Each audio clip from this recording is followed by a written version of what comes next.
ઓમ નમો નારાયણ. હું અરુણાબેન પી ગોસ્વામી સુરતથી તમારું સ્વાગત કરું છું અરુસ કિચનમાં. તો આજે આપણે બનાવશું કોળુનું શાક. તો એને પંપકી નહીં કહેતા હોય તો કોળું આ રીતનું આપણે મોટું બધું છે. આ અમે ગામડે ગયા હતા ને તો ગામડેથી આવ્યું છે, લઈ આવ્યા ત્યાંથી એમ. તો આને આપણે જોઈ એ પ્રમાણે વાપરશું એમ. આની ઘણી જ બધી તમે, અને આ કોળું છે એ તમે 1 વર્ષ સુધી સ્ટોર કરીને રાખી શકો. આખું આ રીતનું હોય ને તો વરદી રહે તો એ ખરાબ નહીં થાય એમ. આની ઉપરની સ્કિન એટલી જાડી હોય. અને ગામડામાં તો શું છે કે આ કોળું બહુ થતું હોય તો સિઝનમાં થતું હોય તો રાખી દેતા હોય એમ. તો આને આપણે જરૂર પ્રમાણે વાપરશું. તો આ એક કોળું લીધું છે. અને મસાલામાં આપણે નોર્મલ રેગ્યુલર મસાલા જો હે, હળદર, ધાણા જીરું, હિંગ, જીરું ને લાલ મરચું, મીઠું સ્વાદ પ્રમાણે. અને 3 આપણે ટમેટાં લીધા છે, મીડિયમ સાઇઝના છે તો 3 લીધા છે. આ રીતના દેશી ટમેટાં છે. થોડુંક લીલું લસણ લીધું છે ને લીલા ધાણા, 1 લીલું મરચું ને થોડુંક લસણ, 1 ગાંઠિયું, અને તેલ જોહે, અને પાણી જરૂર પ્રમાણે એમ. તો આટલી વસ્તુ આપણે જરૂર પડશે. તો પહેલાં આપણે આને સુધારીને જોઈ લેવું કે સુધાર્યા પછી આને ખબર પડે અંદરથી કેવું સોફ્ટ છે કે કડક છે. જો કડક હશે તો એને આપણે કુકરમાં બનાવશું, નકર પછી એને આપણે તવીમાં બનાવશું એમ. તો પહેલાં આને આપણે સુધારીને જોઈ લેવું આ રીતે.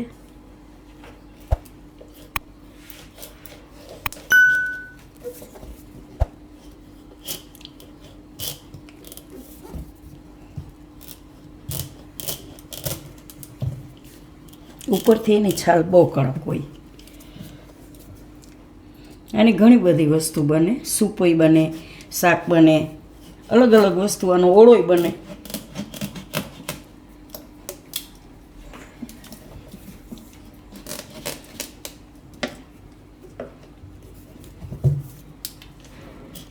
આડું કપડું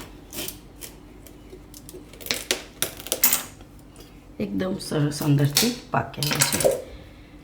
અને આના બી તમે વાવી દો એટલે એકદમ સરસ ઉગી જાય એમ. તો આ જે નાનો ભાગ છે એને આપણે સુધારી લે. હું ઉપરની છાલ ને બી ને અંદરનો ભાગ ને એ બધું કાઢી નાખશું.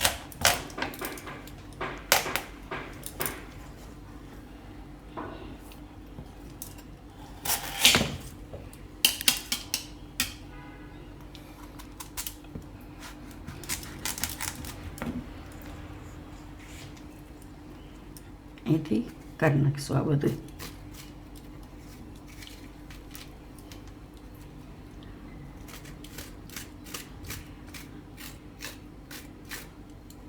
ને ઉપરની છાલ કાઢી નાખીશું. આ એકદમ કડક હોય છાલ. તો લગભગ 1 મહિનાથી મારે ઘર પડ્યું છે. 1.5 મહિનો જેવું થયું. ગામડે ગઈ હતી ને લઈ આવી હતી તો ટાઈમ એટલો ન રહ્યો. હવે આજે બનાવશું. તો આ રીતનું આપણે સાફ કરી લીધું. આને ટુકડા કરી લઉં હું હવે.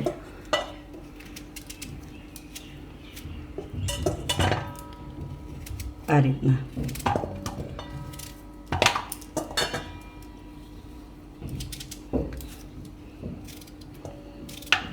આપણે ટુકડા કરી લઉં જરૂર પ્રમાણે. તો આપણે આટલું સુધારી લીધું છે. 1 ટુકડો આટલું રાખ્યું આપણે, એનું બીજી વસ્તુ બનાવશું એમ. અને આના બી છે એ હેલ્થ માટે બહુ સારા હોય. આ રીતના જો. તો આને ધોઈને સૂકવી દેવાના. આ રીતે આમાંથી કાઢી નાખવાનું બધું, છાલ ને બધું અલગ પાડી દીધું છે આપણે. આમાંથી આ રીતે કાઢી અને ધોઈને એને સૂકવી દેવાના. તો તમે મુખવાસ બનાવો એમાં નાખી શકો, કે બીજું તમે જેમાં ડ્રાયફ્રૂટ નાખતા હોય એમાંય તમે આને વાપરી શકો એમ. કેમ કે આ બહુ આમ માર્કેટમાં તમે લેવા જાઓ તો બહુ મોંઘા આવે પમ્પકિન સીડ્સ. પણ આ રીતે તમે એને આપણે ઘરમાં શાક બનાવવા લઈ આવતા હોય તો એને વાપરી શકીએ એમ. અને ધોઈને સૂકવી દેવાનું. આટલામાંથી ઘણા બધા બી નીકળ્યા. જો 1 ટુકડો આપણે કાઢ્યો ને એમાંથી એટલા બધા નીકળ્યા. અને મેં તો ખાઈને જોયું, એકદમ મસ્ત ટેસ્ટ છે આનો, બદામ જેવો. તો આની સાઈડમાં રાખી દે, હું ફેંકવું નહીં એમ. હવે આને બનાવશું તો આપણે એને કુકરમાં બનાવશું કે ફટાફટ બની જાય. તો કુકરમાં આપણે ગેસ ચાલુ કરશું ને આમાં આપણે તેલ નાખી દઉં 1 ચમચા જેટલું એમ. તો તેલને ગરમ થવા દે. તો તેલ આપણું ગરમ થાય ત્યાં સુધીમાં આપણે આનો મસાલો તૈયાર કરી લઈએ. તો આમાં આપણે આ લસણ લઈ લઈએ અને મરચું.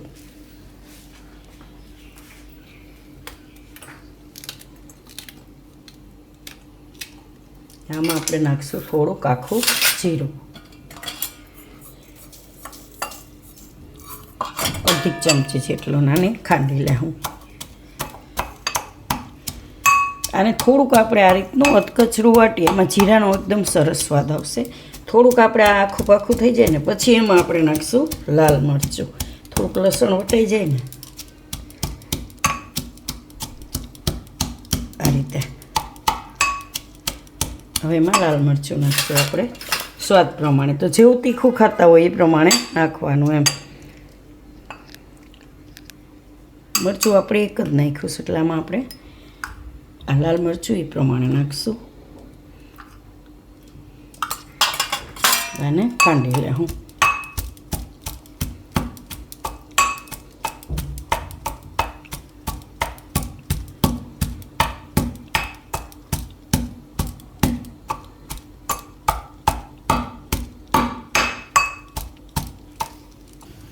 તો આ રીતનો આપણે મસાલો વાટી લેવાનો.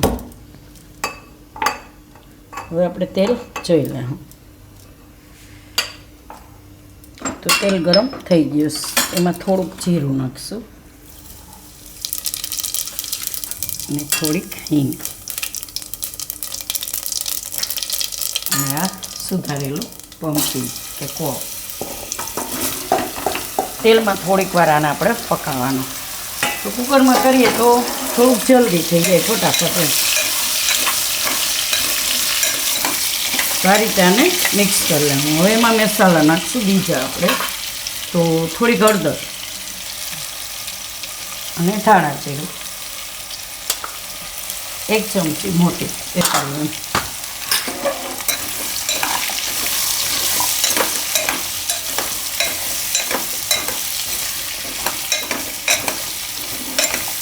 થોડુંક મીઠું સ્વાદ પ્રમાણે.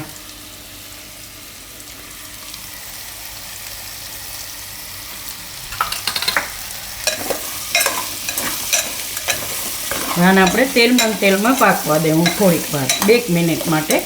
વચ્ચે વચ્ચે હલાવતા રહેવું. તો ત્યાં સુધીમાં આપણે ટમેટાં છે એને સુધારી લેવું.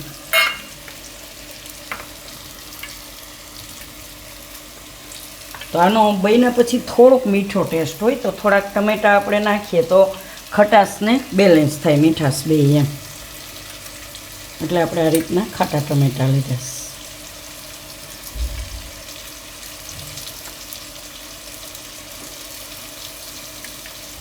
તો ટમેટાં આપણે આ રીતે સુધારી લીધા છે અને આને 2 મિનિટ પકાવી લીધું છે આપણે તેલમાં. આ રીતે આમ સાઈડમાં કરીને વચ્ચે આપણે એમાં મસાલો નાખીશું આ તેલની અંદર.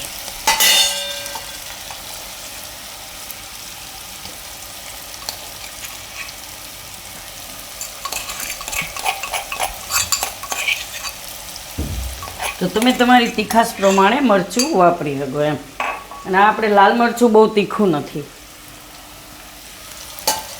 આ ખાલી રેશમ પટ્ટો છે, એનાથી બહુ તીખાશ નહીં આવે અને કલર એ સારો આવશે એમ. તો આ રીતે થોડુંક મિક્સ કરી દેવાનું તેલમાં મરચું. એકદમ મસ્ત ટેસ્ટ આવશે આ રીતે બનાવશો તો.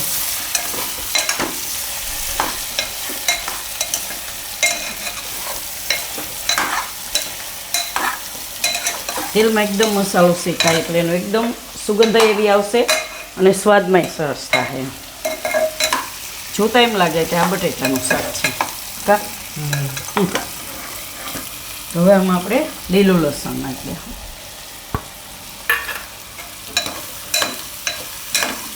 લીલું લસણ ઓપ્શનલ છે, તમારે સિઝન પ્રમાણે મળે તો નાખવાનું, નહીં તો ખાલી આપણે જે મસાલો બનાવ્યો એ મસાલો જ નાખી દો તો હાલે. લીલા ધાણા થોડા ઉપરથી નાખશું.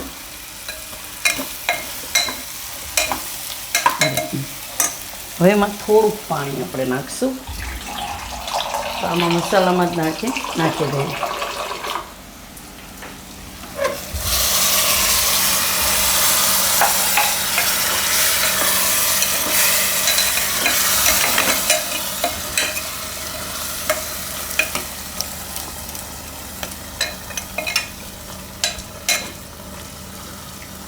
હવે આમાં ટમેટાં નાખી દેવું આપણે.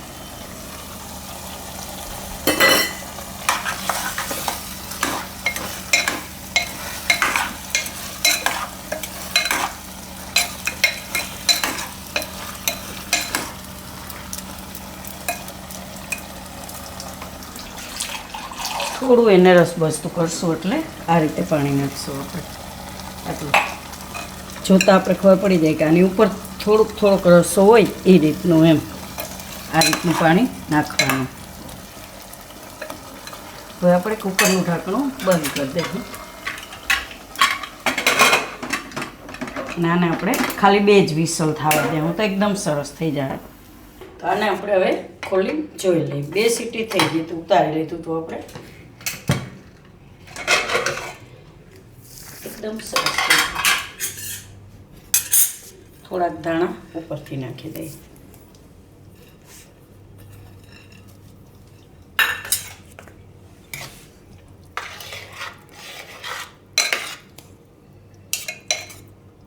તો આને તમે ભાખરી એરે રોટલી એરે ગમે નહીં એરે ખાઈ શકો એમ.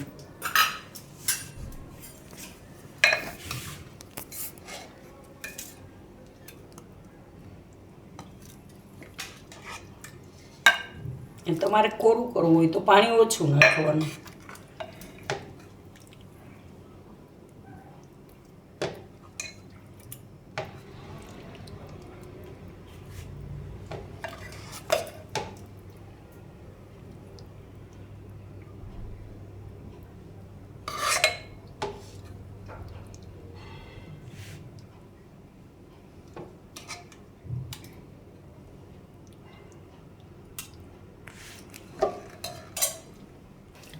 તો તૈયાર છે આપણું પમ્પકિનનું શાક કે પછી કોળુંનું શાક એમ.